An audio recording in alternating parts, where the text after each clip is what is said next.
el tema del que voy a ocuparme. Sí.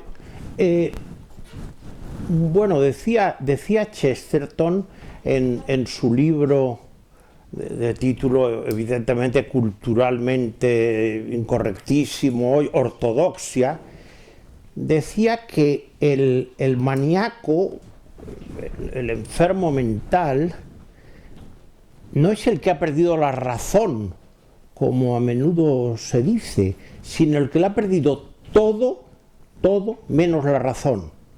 Fundamentalmente ha perdido el contacto con la realidad, ha perdido el contacto con el mundo y la razón le sirve solamente para provocar un mayor aislamiento del mundo y de la realidad. Bueno, pues estas sí que sabias palabras de Chesterton son perfectamente aplicables para tratar de comprender el fenómeno del transhumanismo, que efectivamente tiene todo que ver con la ideología de género, todo que ver con el poshumanismo, y que en efecto, como se adelantaba antes, pues tiene que ver con el futurismo y con los movimientos culturales,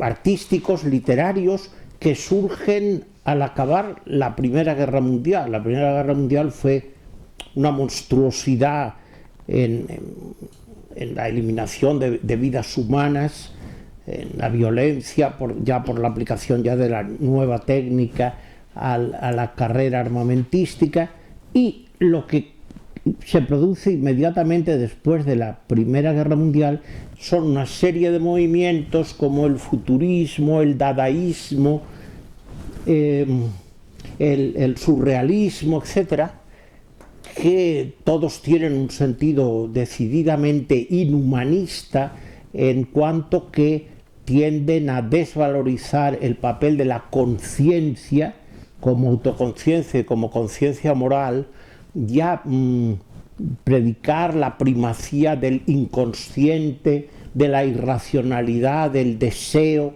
y por supuesto todo bajo el signo de la irrealidad,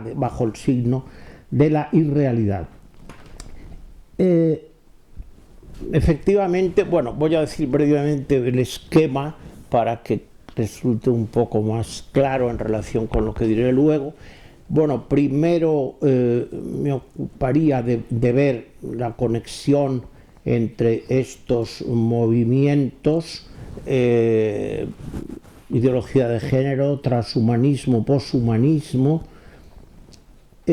para pasar a continuación a ver la característica fundamental, o una de las características fundamentales, que es la negación de las diferencias ontológicas.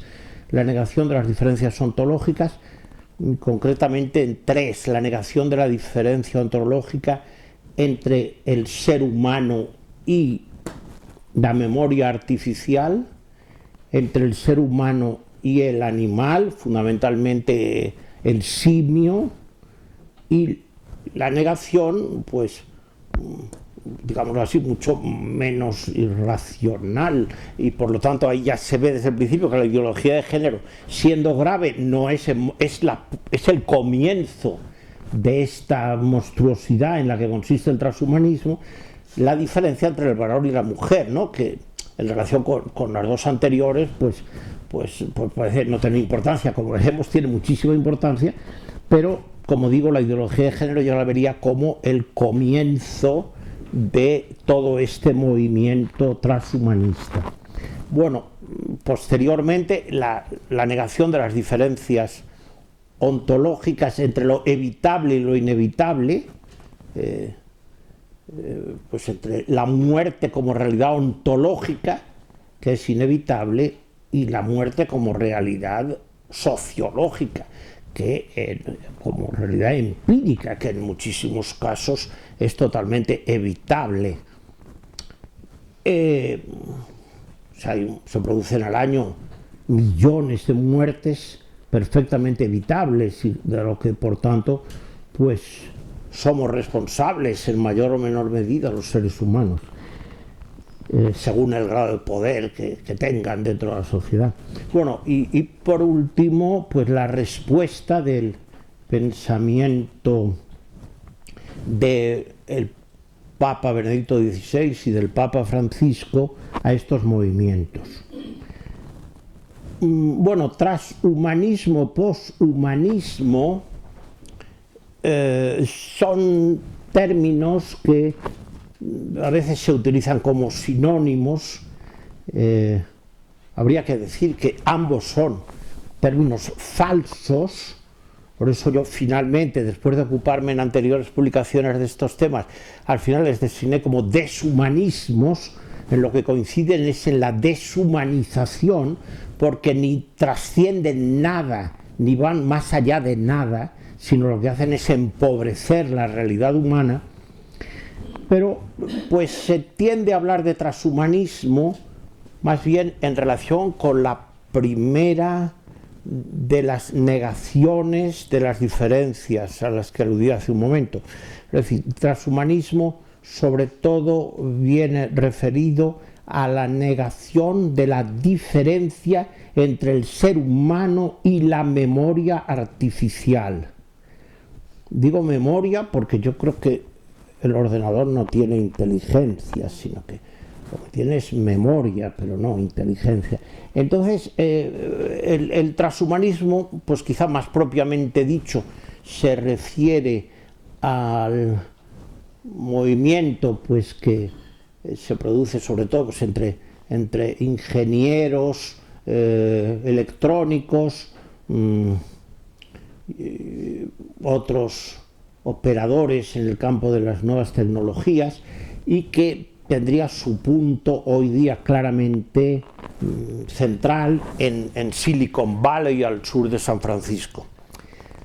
El poshumanismo, que yo digo en muchas ocasiones también se utilizan como sinónimos, pues el poshumanismo podría referirse quizá más propiamente quizá a los que tratan, sobre todo subrayan, la no diferencia entre el ser humano y el animal, especialmente los homínidos, los primates, los simios. Dentro de este movimiento estaría el llamado movimiento sobre el proyecto Gran Simio, que ya tuvo una representación incluso en el Parlamento español por iniciativa de algún partido político, y por lo tanto que insisten en que el ser humano no es más que un simio, que no hay diferencias esenciales entre uno y otro. Y por último, la ideología de género pues tiene que ver, como decía al comienzo, con la negación de la diferencia ontológica entre el varón y entre la mujer y el varón. Por eso la ideología de género me parece que es lo más visible, o lo que ha aparecido antes, pues por desgracia en nuestra comunidad pues ya tiene bastante presencia en el ámbito educativo, ¿no? Los intentos de extensión en ese campo pues ya son bastante alarmantes,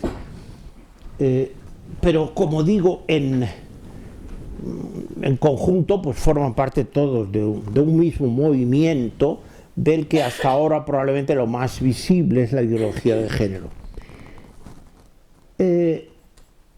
Bueno, lo que caracteriza, por lo tanto, todo este amplio movimiento tiene que ver con la importancia de lo homologable, lo que se pretende detrás de toda esta serie de movimientos es eso, eliminar las diferencias ontológicas y por lo tanto ir a una cierta homologación de la realidad.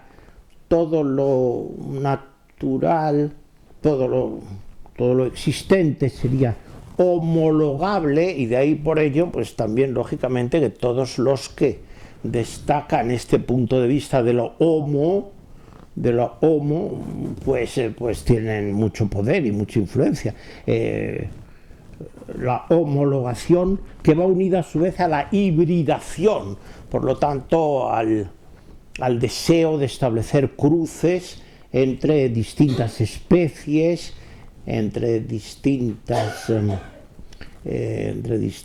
seres vivos, y también entre seres vivos y electrónicos, ¿no? Como en el caso del cyborg, de la unión entre el ser humano y el ordenador y la memoria artificial, etc. Bueno, en este movimiento hacia esta homologación, hibridación, pues se pueden encontrar ya ciertos rasgos con anterioridad, digamos, estos movimientos posteriores a la Primera Guerra Mundial, en ciertos rasgos de la filosofía moderna.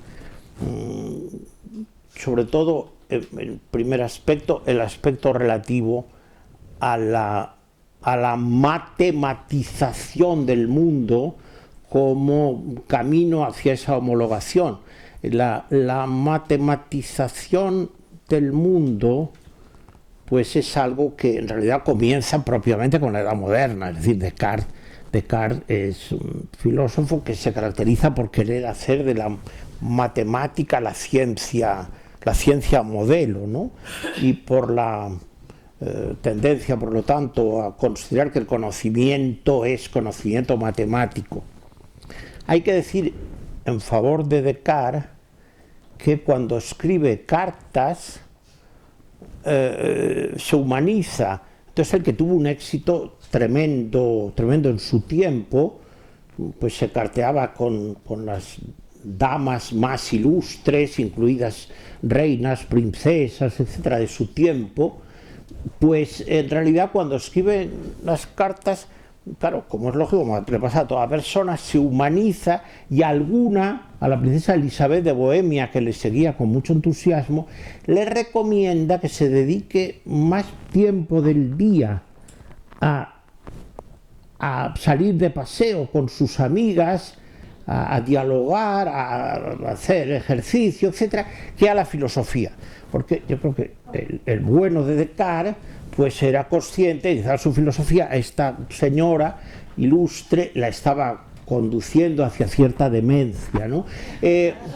Entonces, en ese sentido, el ser humano Descartes, pues era un humanista y una excelente persona, por lo tanto se daba cuenta de las consecuencias peligrosas que podía tener su filosofía. Por lo tanto, la matemática, que es una ciencia, bueno, extraordinaria, ¿no? Pues yo creo que sirve para conocer toda la materia, la estructura de la materia está cifrada en lenguaje matemático, por tanto, pero yo creo que dice muy poco sobre realidades que no sean materiales. Entonces, la matematización del mundo, ya digo, ha sido un peligro que comienza con Descartes, y a él habría que unir el tema de la informatización y, por último, el predominio de la crematística. Es decir, yo creo que matemática, informática y finanzas se suman a este proyecto de homologación de lo real, de homologar lo real y de convertirlo todo en algo que se puede transformar y modificar. Bueno, el rasgo común a todos estos movimientos tiene que ver con algo todavía más antiguo que la filosofía de Descartes, que es la gnosis. ¿Qué es la gnosis? La gnosis es una herejía de los primeros siglos del cristianismo, que se caracterizaba, pues, bueno, son poco conocidos los autores, pero se podría destacar a Marción de Sinope, Valentín de Alejandría, todos ellos criticados por San Ireneo y por Tertuliano. Bueno, entonces la gnosis es un movimiento que se opone a la creación, y este sería el rasgo que une a todo lo que estamos aquí tratando de ver. Todos estos movimientos, ideología de género, transhumanismo, poshumanismo, etc., están unidos por el desprecio de la creación. Los gnósticos decían que el mundo lo había creado un demiurgo malo. O sea, que el mundo había sido creado por un Dios, pero malo. Por lo tanto, que el mundo estaba mal hecho, mal creado, y que por tanto pues había que adoptar una actitud antimundo, ¿no? Antimundo, porque el mundo era más bien inmundo para los gnósticos. Bueno, pues toda esta serie de movimientos son una especie de nueva gnosis, porque se caracterizan por el rechazo de la creación. Claro, decir que no hay diferencias entre el ser humano y el simio, que no hay diferencias entre el ser humano y la memoria artificial, o decir que no hay diferencias entre la mujer y el varón, pues son un modo de despreciar la creación. Y al mismo tiempo, la nueva gnosis, no la antigua, pero sí la nueva, se caracteriza por la creencia en que ellos, los nuevos gnósticos, lo pueden hacer mejor que el demiurgo malo, lo pueden hacer mejor. Y por tanto, la tecnología, todas las nuevas tecnologías, la biotecnología, la robótica, todas las nuevas tecnologías combinadas, unidas naturalmente, ¿no?, al predominio del capital, ¿no?, del capital, del dinero, pues pueden producir una realidad mejor que la que ha creado Dios. Entonces, claro, efectivamente ellos ya no hablan de Dios, todos son más ya ateos, como que lo dan por hecho, y esa sería una distinción de la antigua gnosis. La antigua gnosis eran antiteístas, o también la gnosis del 19. Estos ya son, digamos, ateos, parten del ateísmo, pero entonces tratan de que haya un mundo distinto del creado.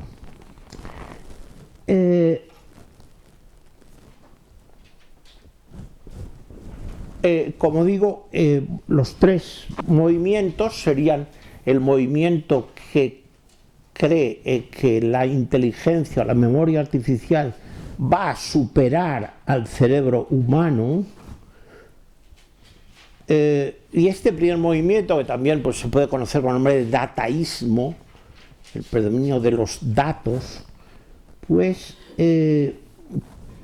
parte de la extraordinaria confusión entre los diversos grados de acceso o de comprensión de la realidad, que yo creo que es difícil encontrar algo mejor que lo que decía el gran poeta anglo-norteamericano Eliot en un poema de los Cantos de la Roca.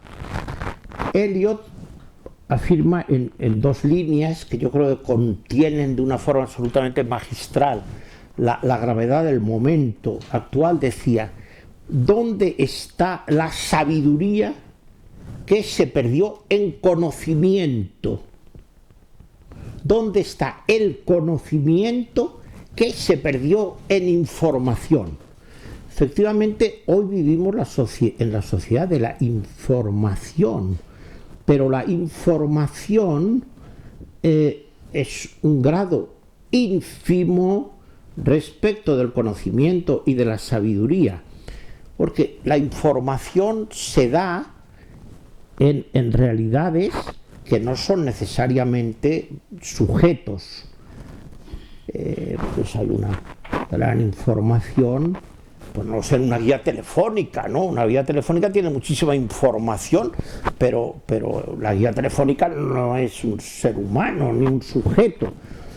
Pero de la misma forma, hay mucha información en muchos lugares y en muchos instrumentos que no tienen carácter personal ni son sujeto. Por lo tanto, para que haya información no es necesario un sujeto, porque en realidad la información solo son datos.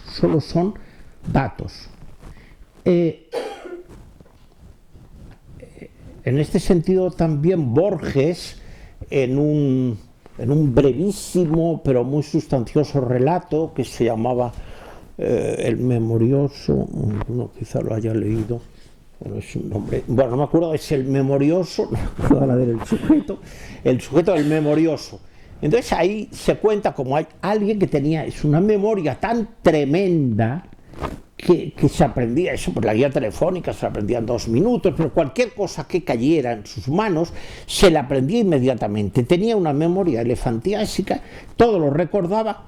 Bueno, entonces esta persona, dice Borges, acabó bloqueado sin poderse mover, porque carecía del criterio para discernir entre esa abundantísima cantidad de datos. Tenía todos los datos, pero no tenía el criterio. No tendría el discernimiento, ¿no? Por utilizar una palabra muy querida del Papa Francisco, no tenía el discernimiento y por lo tanto ante ese acúmulo de datos pues decidió no moverse de la cama, ¿no? Porque ya no sabía qué hacer con tanto dato, quedó totalmente paralizado. La información, por lo tanto, son solo datos. Por lo tanto, el querer que la memoria artificial puede superar al hombre se trata de un error realmente mayúsculo, un disparate descomunal, porque el ordenador está por debajo del animal, no ya debajo del ser humano, sino debajo del animal, porque el animal, sobre esto ha escrito cosas realmente muy brillantes y muy clarificadoras, Alejandro Llano. El animal conoce, lo que pasa es que no sabe, le falta la autoconciencia, le falta la conciencia moral, pero sí conoce, tiene un conocimiento extensional, conoce. El ordenador no conoce nada, porque el ordenador no es un sujeto, lo que tiene es una información indefinida, ilimitada. Pero el hecho de que estos dataístas o transhumanistas crean que el destino del hombre está unido a la unión con la memoria artificial, creyendo que esto le va a dar un salto cualitativo, pues están muy equivocados porque esos datos no implican en absoluto conocimiento. Y por lo tanto, pues lo que significa es una deshumanización, el querer colocar al ser humano por debajo de la memoria artificial. Entonces, la realidad es que esta confusión dataísta pues se produce porque se potencia al máximo la cantidad de datos, la acumulación de datos y la velocidad en el procesamiento de esos datos. Entonces, sin duda, la memoria artificial puede acumular más datos y procesarlos a una velocidad mayor que el ser humano, pero la cantidad y la velocidad no implican ninguna idea de discernimiento ni de conocimiento. Por ello, yo creo que es de las confusiones que introduce el transhumanismo, pues yo creo que esta es la más grave. En segundo lugar, como decía, aparece la confusión que se podría ver como una cierta continuidad con el dadaísmo, con el surrealismo de comienzos del siglo XX, consistente en la consideración de que el ser humano es homologable con el simio, es homologable con un primate. Aquí ya digo, hay un error menor, en el sentido de que el animal, como digo, es superior al ordenador, porque el animal sí es un sujeto, aunque no sea consciente ni libre, pero se puede ver que es un sujeto. Pero efectivamente esta posición, que sería la más propiamente de los llamados más propiamente poshumanistas, pues conduce pues igualmente a una zoologización del ser humano.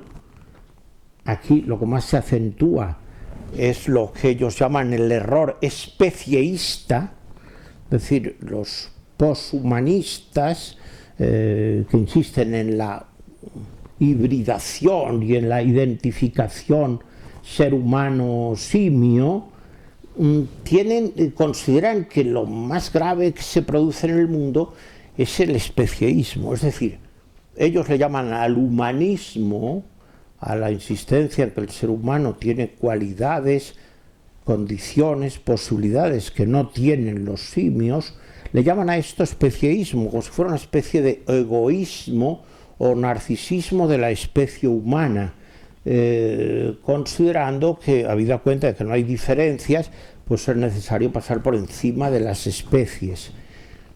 Bueno, pues evidentemente también esto ya causa bastantes estragos en la sociedad actual, pues con la tendencia a la zoologización del hombre, con las consecuencias que conocemos bien, ¿no? Bueno, se podría resumir, por lo tanto, el transhumanismo en un chiste que el otro día venía en la prensa y que era de una agudeza extraordinaria. Decía: tenemos que humanizar a los robots y robotizar al hombre. Pues esta podría ser la esencia del dataísmo, es decir, la esencia del poshumanismo, que ya tiene carta de naturaleza, por desgracia, en buena medida en la sociedad actual. Se trata de humanizar al animal y de animalizar al hombre. Esto ya se puede decir que ya es una cosa ya que está sumamente arraigada, por desgracia, ¿no?, en el entorno presente. Bueno, por último está la ideología de género. La ideología de género en realidad consiste en principio, claro, en algo, claro, comparado con lo que hemos hablado, pues claro, mucho menos grave. Pero claro, la gravedad aquí radica en que el centro de atención de la ideología de género consiste en el odio solo a la creación, como también en las dos anteriores, sino a la procreación. De hecho, la palabra procreación es una palabra que tiende a ser utilizada poquísimo hoy día, ¿no? Igual que la palabra matrimonio, ¿no? Son palabras que hasta la gente mejor intencionada, pero sin mucha noción de la gravedad que significa el cambio de fonemas, pues hablan de reproducción y de pareja. Claro, hablar de reproducción y de pareja es colocarnos en el ámbito estrictamente biológico. Bueno, es más, la reproducción no es ya solo el ámbito biológico, es que una fotocopia es una reproducción, con lo cual ya nos movemos en el ámbito de la mecánica o de la electrónica. Entonces, reproducción, en efecto, es la clave de la ideología de género, es acabar con la procreación, que la palabra procreación no sea mencionada, porque huele también a creación, lógicamente. Entonces la procreación es abominable porque parte de que hay una diferencia entre mujer y varón, que por lo tanto los hijos necesitan un modelo materno y paterno para su madurez, no solamente para aparecer biológicamente sobre la Tierra, sino también para madurar biográficamente. Y los teóricos de la ideología de género, pues en realidad lo que quieren es que efectivamente, eliminada la diferencia mujer-varón, pues todo quede homologado, claro. Por lo tanto, aquí todos los que insisten en lo homogéneo, homologable, homosexual, pues claro, tienen todo el poder planetario, ¿no? Se trata, por lo tanto, de negar el carácter personal del ser humano, que que requiere de esta diferencia y por consiguiente de considerar que todo lo relacionado con la aparición de nuevos seres humanos en la Tierra tendrá que ver también con la crematística, es decir, que tendrá que ver con el lucro de los que se dedican a estos negocios, ¿no? Y tendrá que ver, por lo tanto, con el control de calidad. Efectivamente, el que aparezca un niño con alguna deficiencia, dado que las categorías en las que toda esta gente se mueve son las industriales, postindustriales y las crematísticas y las tecnológicas, un niño con deficiencias no ha pasado el control de calidad, ¿no? No ha pasado el control de calidad, entonces por lo tanto hay que eliminarlo, ¿no? De lo que habla tanto el Papa, igual también que el gran sociólogo Bauman, recientemente fallecido, pues la cultura del desperdicio, la cultura del desecho.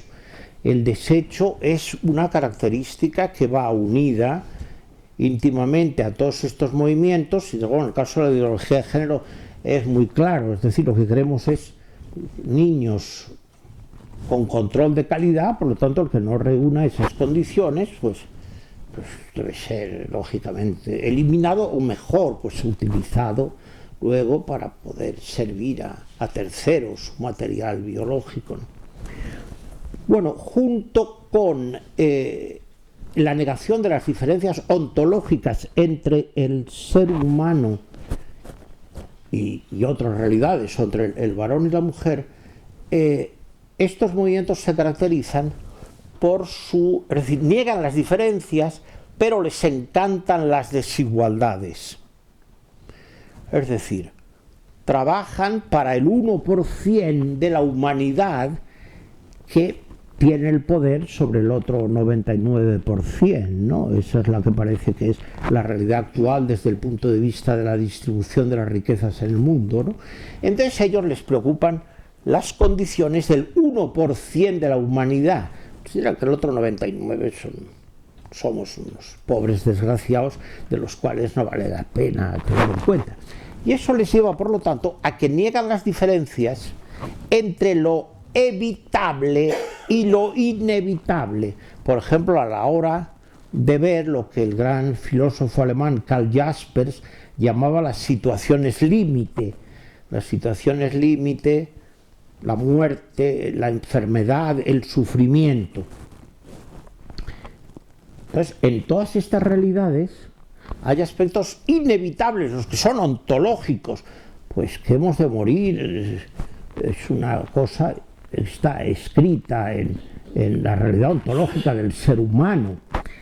Ahora, el cómo y cuándo tengamos que morir, sí que son realidades que pueden ser evitadas, que pueden ser modificadas. Como decía antes, pues la gente que muere en el mundo porque no tiene acceso al agua potable, que son 1.100 millones de personas en el mundo, o no tiene acceso a los medicamentos, que son también centenares de millones en el mundo, que no tiene acceso a los nutrientes básicos, o en un tono de número menor, los que sufren la violencia, las guerras, etc. Toda esta gente muere, pero muere de un modo que se podría haber evitado. Por lo tanto, esto hay que cargarlo en la responsabilidad moral de los que tienen el poder en el mundo. Porque claro, yo creo que la violencia más grave que ocurre en el mundo es que haya muertes evitables, como hay, digo, centenares de miles de muertes evitables al año. Bueno, pues bien, a estos transhumanistas solo les preocupa, porque lo otro, esto es una vulgaridad, ¿no? Preocuparse de la gente que muere evitable. Esto es una vulgaridad, preocuparse del hambre, de la sed, de la violencia. Entonces, estos son vulgaridades de gente, pues, un poco anticuada, reaccionaria, ¿no? El preocuparse de ese 99% de la humanidad que no vale la pena tenerlos en cuenta. Ellos se ocupan del 1% que además creen asegurarles que van a ser inmortales. Es decir, que ellos, las muertes sociológicas les parecen una vulgaridad. Entonces, no, ellos les preocupa la muerte ontológica. Ellos creen que van a acabar con la muerte ontológicamente considerada. Y sobre esto ya hay incluso proyecciones cinematográficas. Alguna, pues se ha visto, yo creo, en televisión recientemente, se llama Transcendence, no sé si alguna la vio, se llama Transcendence, y en realidad es inspirada en este espíritu.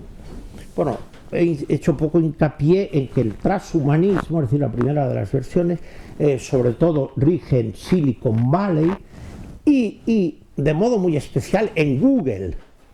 Por tanto, ya aquí, desde ahora, yo recomiendo sustituir Google por otro buscador, en el cual no tengo inversiones ni beneficios, ni sé quién lo lleva, pero me simpatiza mucho su sigla, su nombre, porque es Pato B, DuckDuckGo. Me suena como bastante familiar, ¿no? Parece aquello de bueno, no me sale la palabra, de patos al agua, ¿no? Me suena totalmente. Entonces, no sé nada de quiénes lo llevan, pero desde luego me suena muy simpático. Estos garantizan que no toman los datos que uno deja en Google, pues ellos dicen que los datos que toman de uno mismo no los guardan. Por lo tanto, no son espías, porque se sabe que Google sabe de nosotros más que la CIA, más que nadie en el mundo, lo sabe Google. Bueno, pero es que Google tiene una universidad en Silicon Valley que se llama la Universidad de la Singularidad. Universidad de la Singularidad. Esta Universidad de la Singularidad es la que ha patrocinado películas como Transcendence, o también El hombre de la trascendencia, que uno cuando oye los nombres, pues, con esto me preparo, ¿no?, para ir a un curso de retiro, ¿no? La trascendencia. Bueno, pues no. La trascendencia para esta gente es copiar la memoria electrónica del cerebro como software de un ordenador. Es decir, la memoria electrónica, nuestras sinapsis cerebrales, bueno, toda nuestra información cerebral, copiarla como software en el disco duro de un ordenador. Entonces ellos creen que la muerte, es decir, la muerte desaparece, no hay por qué inquietarse por ella, si nosotros tenemos la información de nuestro cerebro copiada en el disco duro de un ordenador. Allí enjauladitos en el ordenador ya seríamos inmortales. Entonces, ya digo, con esto se ignora que la información es el grado ínfimo de relación con la realidad, que nada tiene que ver con el conocimiento, ni nada que ver ya con la sabiduría, para nada. Bueno, pero entonces esta gente trabaja en estas cosas, Es decir, la muerte, esto es un invento de los clérigos, esto es un invento para meter miedo a la gente, ¿no? La muerte la resolvemos copiando nuestro cerebro en el disco duro de un ordenador. Bueno, y lo mismo para ellos con el sufrimiento, con la enfermedad. Todo esto se puede totalmente erradicar. Claro, con ello niegan toda posibilidad de sentido, porque, como advirtió Jaspers, perfectamente en esas situaciones límite en las cuales uno se enfrenta con el límite de su vida, son las posibilidades perfectas para afrontar la verdadera trascendencia, no la memez de la que hablan estos transhumanistas. Entonces, si desaparece esta posibilidad de encuentro con la verdadera trascendencia, por lo tanto con el sentido de la vida, pues entonces solo cabe el hedonismo, solo cabe luchar por el máximo placer y el menor dolor, por la máxima comodidad y el menor esfuerzo. Por lo tanto, toda posibilidad de sentido desaparece. Por eso, en realidad, los transhumanistas, alguna de cuyas ramas muy significativamente se llaman extropians, porque dicen luchar contra la entropía, pues en realidad lo que producen es justamente lo que dice la palabra. Lo que producen los transhumanistas son estropicios. Bueno, ya parece que iba a terminar, pero perdón porque me estoy alargando demasiado, pero acabo inmediatamente. La respuesta a todo esto está dada, bueno, por supuesto, desde los orígenes, pero recientemente, tanto el Papa Benedicto XVI advirtió ya en diferentes trabajos suyos este peligro del retorno de la gnosis, el retorno de la gnosis en creación y pecado, en el Dios de los cristianos, también en sus estudios sobre los padres de la Iglesia. Advirtió que hoy hay un grave peligro de retorno de la gnosis en cuanto a desprecio de la creación.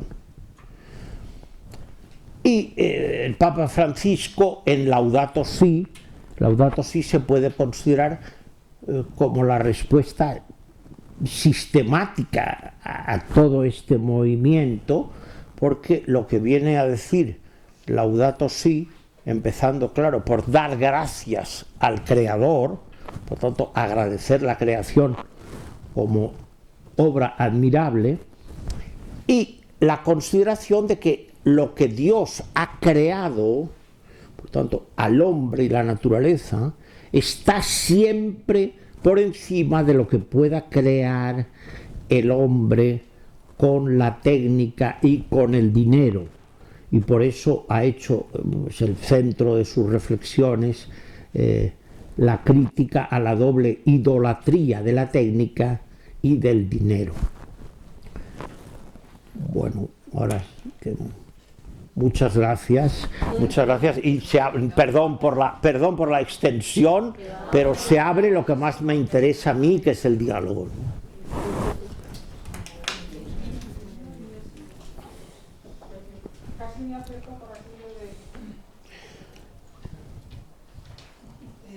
¿Hacia algún micrófono? No, porque como no hay micrófono, no falta. Da mi sordera.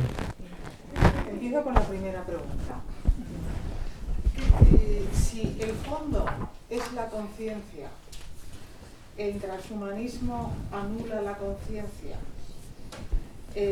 esa conciencia no tiene acceso al conocimiento, ¿cómo podemos superar ese transhumanismo fomentando el conocimiento, no la información, en la conciencia, para que al fin y al cabo fieles a la conciencia es lo que tenemos que ser?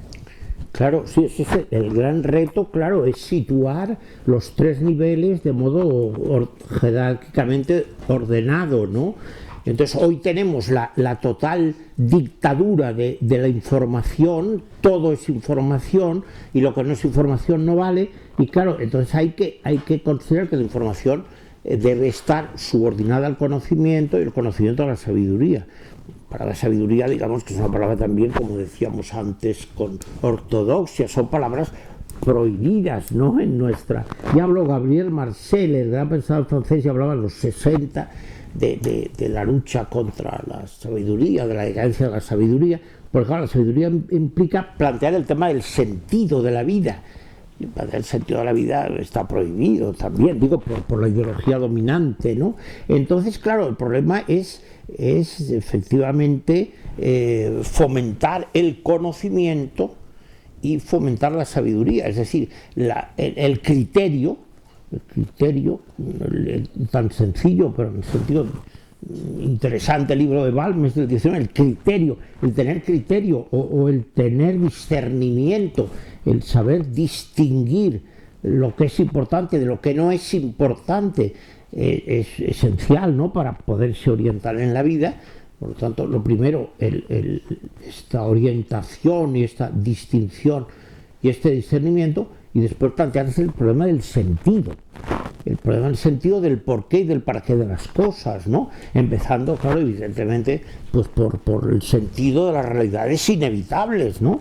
Como la muerte, el sufrimiento, en la medida en que es inevitable, como realidad ontológica y no sociológica, la muerte, el sufrimiento, la enfermedad, etcétera, plantearse el sentido que esto tiene, plantearse el sentido de la vida, en definitiva. Sí, pero si esto ocurre cuando la gente no busca ser, sino hacer y tener.